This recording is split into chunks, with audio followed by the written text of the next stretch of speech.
घबराने की कोई जरूरत नहीं। मेरे बेटे की एंट्री मतलब इन बदमाशों को डिसेंट्री। खुद को समझता क्या?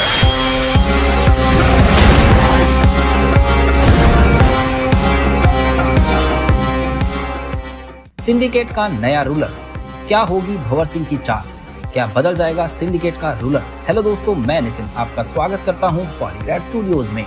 दोस्तों, आपने अब तक देखा कि कैसे शेखावत सिंह ने श्री वीनू बालाकृष्णन के साथ हाथ मिलाकर पुष्पा के खिलाफ प्लानिंग करने की कोशिश की।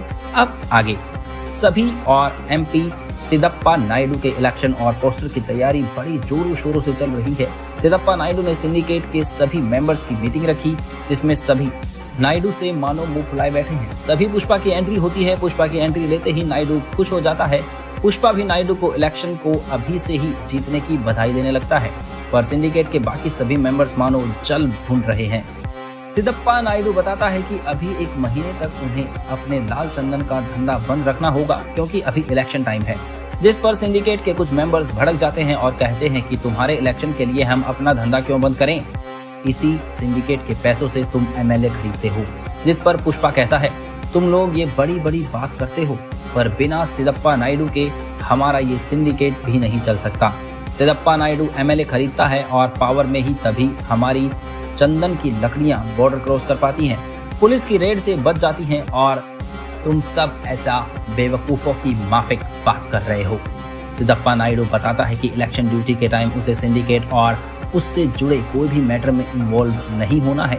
अगर सिंडिकेट पकड़ा गया तो वो भी इस समय कुछ नहीं कर पाएगा, क्योंकि इलेक्शन तक वो एमपी नहीं बल्कि एक कैंडिडेट ही कहलाएगा और उसका पूरा ध्यान इलेक्शन पर ही होगा।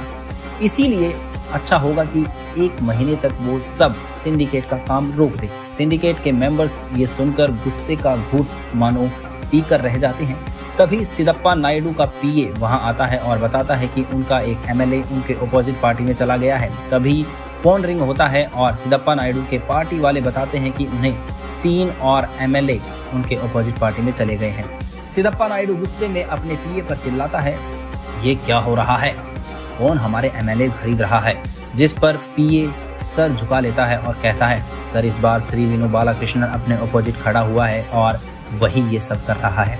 इतना कहकर वो वहां से जाने लगता है और तभी पुष्पा से कहता है, तुम अब इस सिंडिकेट के कर्ता धर्ता हो, याद रहे 1 महीने तक सिंडिकेट का कोई भी काम नहीं होना चाहिए, नहीं तो। ये कहकर सिद्धप्पा नायडू वहां से निकल जाता है। पुष्पा कहता है, भाई लोग अब क्या यहाँ से बिरयानी खा के जाने का है क्या? चलो अपनी तशरीफ उठाओ और निकलो यहाँ से।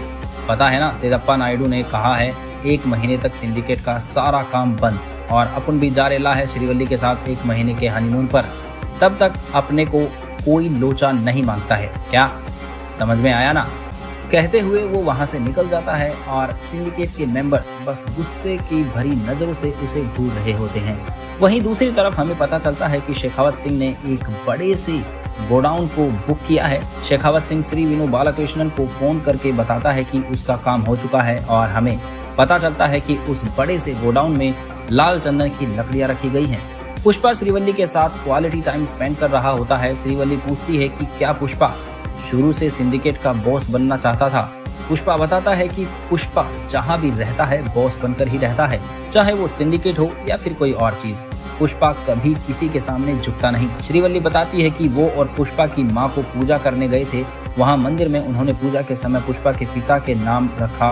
तभी वहाँ मुलेठी मोहन ने आकर पंडित जी से कहा कि पुष्पा उनका सगा भाई नहीं और नाजायज खून है, इसीलिए वो ये पूजा करके खुद पर पाप ना चढ़वाएं। ये सुनकर पुष्पा कहता है, तू मुझे अभी ये बात बता रही है?